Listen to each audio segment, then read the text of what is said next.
මගේ දින සැලසුම my plan කියන කොලේ හැමෝම ගන්න මේක සම්පූර්ණ කරන විදිය ඔයාලට කියලා දෙන්න යන්නේ. මේක පුතේ සාමාන්‍ය කාලසටහනකදී ගෙදරදී වැඩ කරන කාලසටහනකට වඩා වෙනස්. ඒකේ ගොඩක් විෂයන් වලට වෙන් කරලා ඉන්ටර්වල් කියලා විවේක කාලය කියලා වෙන් කරලා ගොඩාක් තීරු තියෙනවානේ. මේකේ තියෙන්නේ කොටස් දෙකකට වෙන් කරලා පුනරීක්ෂණ වේලාව සහ ගෙදර වැඩ වේලාව.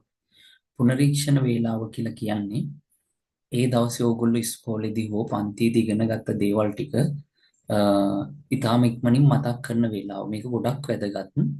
හේතුව තමයි අපි ඉස්කෝලේදී ඒ දවසේ ඉගෙන ගත්ත කොටස් ටික ඉක්මනින් මතක් කරනකොට අපේ ගොඩක් මතකයට යනවා ඒ ටික.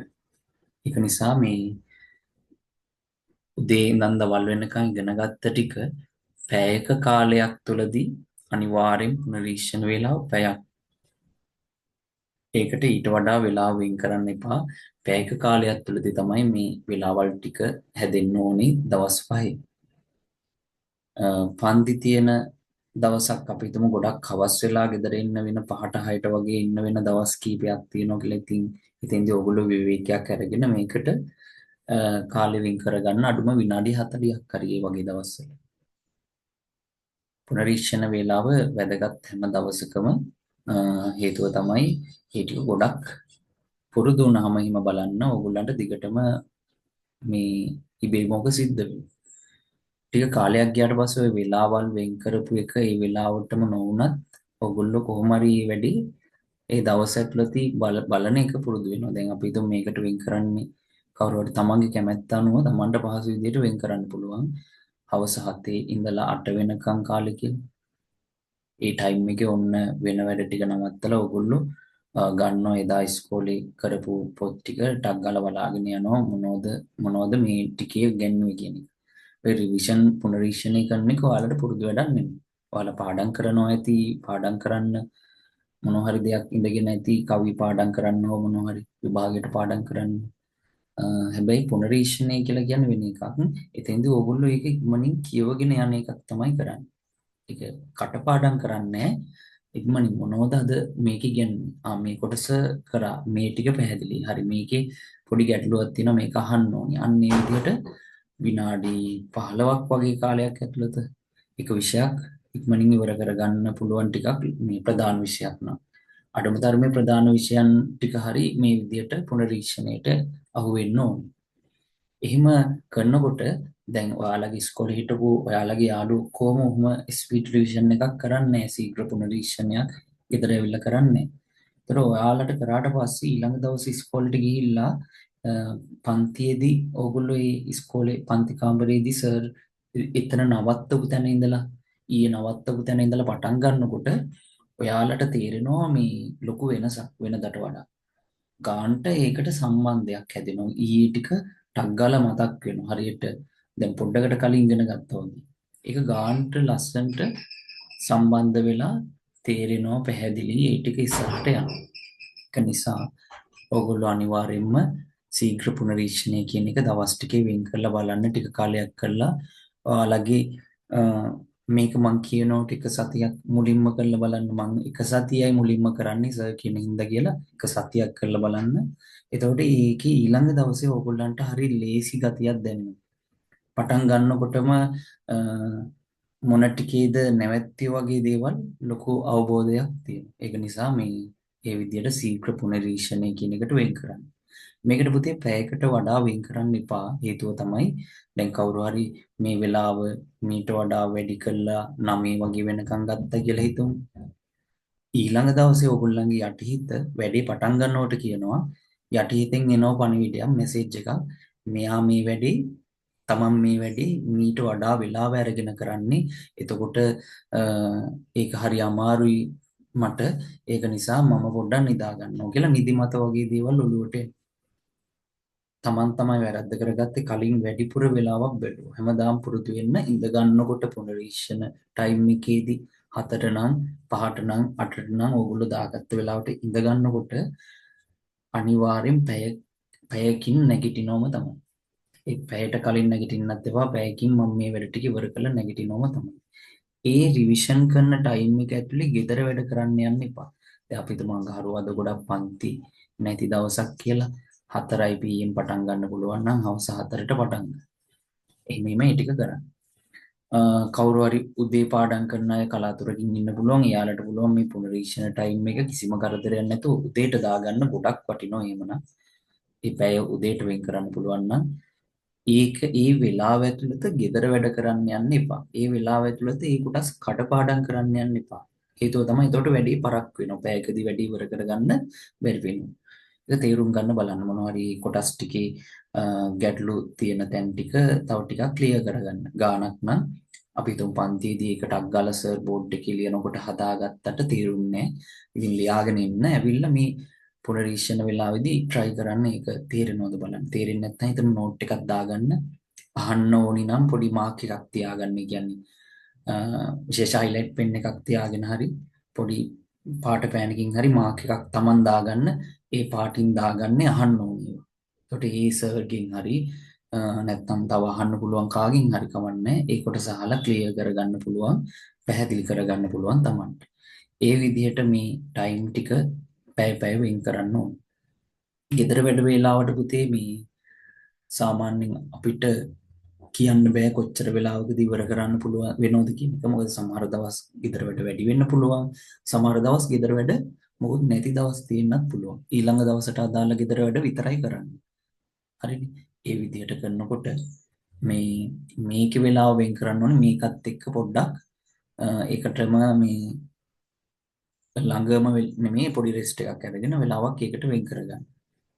ඒ දවස් ගෙදර වැඩ නැත්තම් ඕගොල්ලන්ට මේ ටයිම් එක වෙලාව වෙන් කරලා තියෙනවා කියමුකෝ. අපි හිතමු මේ වෙලාව වෙන් කරලා තියෙන්නේ හවස 7 ඉඳන් 8 වෙනකන් නම් මේක වෙන් කරන්නේ 8:30 9 8:30 ඉඳන් කියලා විතරක් දාගන්න. ඉවර කරන වෙලාවක් බෑනේ. දැන් මම මේ නිකන් වෙලාවල් දාන්නේ. මේ වෙලාවල ඕගොල්ලෝ නිදින වෙලාවල් නම් මීට කලින් වෙලාවක් දාගන්න. දැන් 8:30 කියලා දාගත්තොත් ගෙදර වැඩ වෙලාව එතන ඉඳලා බලන්න එක එක විෂයෙන් විෂයට මොනවද දුන්නේ මොනවද කියන එක. බෑග් එක අරගෙන පොතෙන් පොත බලාගෙන යන්න. එහෙම නැත්නම් තව හොඳ ක්‍රමයක් තියෙනවා මගේ ඇරෙන්නේ නැතුව ගෙදර වැඩ කරන්න. පොඩි කොලේක පුංචි පුංචි වැඩ මේවා ඒවෙන් ඕගොල්ලන්ට ගොඩක් වාසි. පොඩි කොලේක සමන්ට තියෙන විෂයන් ටික ලියා ගන්න. සිංහල ඉංග්‍රීසි එහෙමම ලියා ගන්න. ඔක්කොම විෂයන් ටික ලියලා පොඩි පොඩි තීරුවක් බිත්තියේ ওই වැඩි පාඩම් කරන තැන අලවල තියාගන්න. ඊට පස්සේ එකින් එක බලා ගන්න කොයි ඒවැද ගෙදර වැඩ දුන්නේ. එතකොට එකින් එක බලනකොට මගේ ඇරෙන්නේ නැහැ. එහෙම පුරුදු වෙන සමහර අය පුරුදු වෙනවා ඉස්කෝලේ ගෙනියන්න තියෙන ටික ලිස්ට් එකක් ලියලා අලවා ගන්න. ඒ වගේ දේවල් ගොඩක් හොඳයි. සෙනසුරාදා පාසලට එන කට්ටිය ඒකෙදි මොනවද එදාට ගෙනියන්න තියෙන්නේ ඒ විෂයන් වලට අදාළ ලියලා අලව ගන්න. එතකොට වෙන අය සිකුරාදට වෙන අය පන්ති දවසට කලින් ඉස්කෝලේට කලින් කල්පනා කර කර ලෑස්ති කරනකොට ඕගොල්ලන්ට තියෙන්නේ ලිස්ට් එක දිහා බලාගෙන ඒ ටික ටක් ගාලා ලෑස්ති කරගන්න. කළා බැලුවොත් මේ චූටි චූටි වැඩ ඔයාලට තේරෙයි සර් මගේ වැඩේ ගොඩක් ලේසි කරලා දුන්නා කියලා. හරි. නැත්නම් ඉතින් ඔයගොල්ලෝ කලින් විදියටම අමතක වෙනවා සමහර ගෙදර වැඩ මගේ ඇරෙනවා. ඒ ප්‍රශ්න ටික හැමදාම වෙයි. පුනරීක්ෂණ වැඩේ කරලා බලන්න සතියයි මම කරන්න කියලා බලන්න වෙනසක් තියෙද කියලා උදේවරු වල ඉස්කෝලේ ගිහිල්ලා වැඩ කරනකොට ගෙදර වැඩ වෙලාව. දැන් මම මේ පුනරීක්ෂණ වෙලාව පන්තියේදී ඕගොල්ලන්ට පෙන්වනවා මේකේ වැදගත්කම. පන්ති සමහරලාට පැය දෙකක් ඇතුළතදී අපි පාඩම් කරපු සමහර ඒවා තියෙනවා. පැය දෙකක් විතර පන්ති කටපාඩම් කරපුවා ඊළඟ දවස් මම විනාඩි 10න් ඕගොල්ලන්ගෙන් මතකින් අරන් තියෙනවා. ඒ කියන්නේ ඔයාලා කලින් දවසේ පැය දෙකකදී පාඩම් කරපුවා දැන් කොහොමද විනාඩි 10න් කියන්නේ? හේතුව තමයි ඒ අපි මේ විනාඩි 10 ඇතුළත කරන්නේ මොන වැඩේද? පුනරීක්ෂණ වැඩ. ස්පීඩ් ඒ ටික නැවත මතක් වෙනවා. වේගින් ඒ ටික මතක් කරන්න පුළුවන්. ඉතින් වටිනෝනේ ඒක. දැන් පැය දෙකක කාලයකදී මහන්සි වෙච්ච ටික විනාඩි 40 මේ 15කින් විතර ඔළුවෙන් එළියට දාගන්න පුළුවන් කියන්නේ ආයේ වගේ මහන්සි වෙන්න ඕනේ ආයේ මේ වගේ පැය ගණන් මේ කොටස හොඳට මතකයි. කාලෙන් කාලෙට පුනරීක්ෂණය කරන එකේ වැදගත්කම ඒකයි. බැලුවේ නැති වුණොත් අර විනාඩි 10 ඕනේ කියලා බලන්න නැතුව අතහැරියොත් ආයෙ ඕගොල්ලන්ට කාලෙකට පස්සේ අර පැය දෙකම ආයෙ වෙන් කරන්න වෙනවා මතකින් එළියට ගන්න. ඒක නිසා පුනරීක්ෂණ වෙලාව කරලා බලන්න. ඕනම එකක් අපිට පුරුදු වෙන්න යන්නේ හොඳ හෝ නරක පුරුද්දක් දින 21යි. ඒක නිසා මේක හොඳ පුරුද්දක්. Tamanට බලෙන් දින 21ක් පුරුදු කරන්න. ඊළඟ දවසේ ඉඳලා ඕගොල්ලන්ට මේක 22 වෙනිදා ඉඳලා වෙන්නේ ඉබේම. ඒක හිතන්න නැතුවම ඉබේම වෙයි. හරියට දින 21ක් අපි එක වේලාවකට අවදි වෙන්න තීරණය කරොත්, එලාම් තියලා නැගිට්ටොත් 22 වෙනි දවසේ ඉඳලා ඕගොල්ලෝ ඉබේම මේ වෙලාවට අවදි වෙයි. ඒ වගේ තමයි ඒක ඉතින් හරියට කළොත් දැන් මේ දින 21 ඇතුළත ඕගොල්ලෝ හරියට මේ වෙලාවට අවදි වෙන්නේ නැතුව එලාම් ඕෆ් කර කර නිදාගත්තොත් මේ වැඩේ සාර්ථක වෙන්නේ නැහැ. මේ හරියටම මොනවා හරි එකක්. දැන් මේ පුනරීක්ෂණ වෙලාව එක දිගට සතියක් කරලා බලන්න. ගෙදර වැඩ වෙලාව අපි හිතමුකෝ දැන් අඟහරුවාද වෙලාව වෙන් කරලා තියෙන්නේ ගෙදර වැඩ වලට හවස 6 ඉඳලා 7 වෙනකන් කියලා. ඒ ටයිම් ඇතුළත ඕගොල්ලන්ට ගෙදර වැඩ බැලුවාම ගෙදර වැඩ අඩුයි. විනාඩි 15ක විතර පොඩි වැඩක් තිබුණේ. එහෙනම් ඉතින් ඊටු ටයිම් එක ගැටලුවක් නැහැ මේ වැඩේ ඉවර නම් ගෙදර වැඩත් ඉවර නම් ඕගොල්ලන්ගේ දවසේ වැඩේ ඉවර. පාඩම් වැඩ වලට වෙන් කරගන්න තියෙන්නේ මේ කෑලි දෙක ඉවර කරගන්න එක විතරයි කියලා ඔළුවේ තියාගන්න. අද ගෙදර ඇවිල්ලා අද කරන්න තියෙන වැඩ දෙකක්. පුනරීක්ෂණයයි ගෙදර වැඩ ඉවර කරන එක. ওই විදිහට කරගෙන යන්න දවසින් දවස. මෙතන නම ලියලා තියාගන්න ඕගොල්ලන්ගේ නම ලියා ගන්න ඕනේ. ඊට පස්සේ ඕගොල්ලෝ මේ වැඩේ පටන් ගත්තා කියලා මට දැනුවත් කරන්න අනිවාර්යෙන් කරන්න ඕනි වැඩක් තියෙනවා. ඒ තමයි ඔයගොල්ලෝ මේක පාඩම් කරන තැන හදාගන්න පුතේ මේ ලස්සන වෙන් කරලා අපි හිතමුකෝ බිත්ති හදාගන්නවා මේ වගේ කොටස.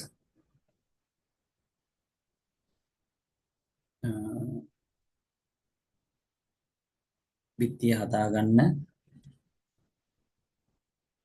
මේ වගේ සීමාවක් වෙන් කරගන්න. කළු පාට සෙලෝ ටේප් අරගෙන මේ වගේ බිත්තියේ කොටසක් වෙන් කරගන්න පුළුවන් තීරුවක් කලවලා මේකේ තමයි ඕගොල්ලෝ මේකෙන් පිට මොකුත් අලවන්නේ මේක MySpace කියලා හරි මගේ MySpace කියලා නම් කරන්න පුළුවන් ලස්සන්ට මේක සීමාව තුල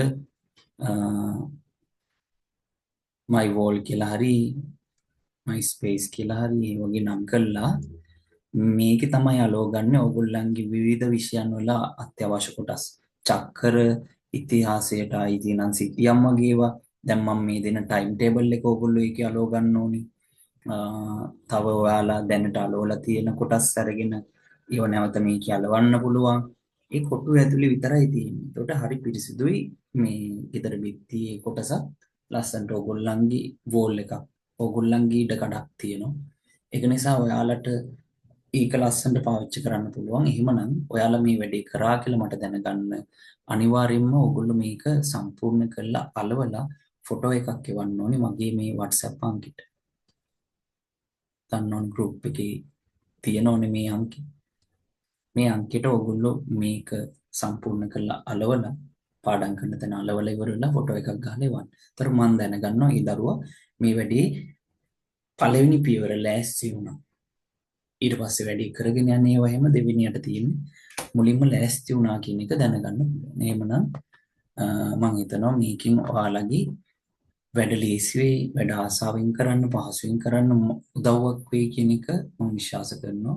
එහෙමනම් සුබ දවසක් ඕගොල්ලන්ට වැඩේ කරලා එවන්න ඕනේ.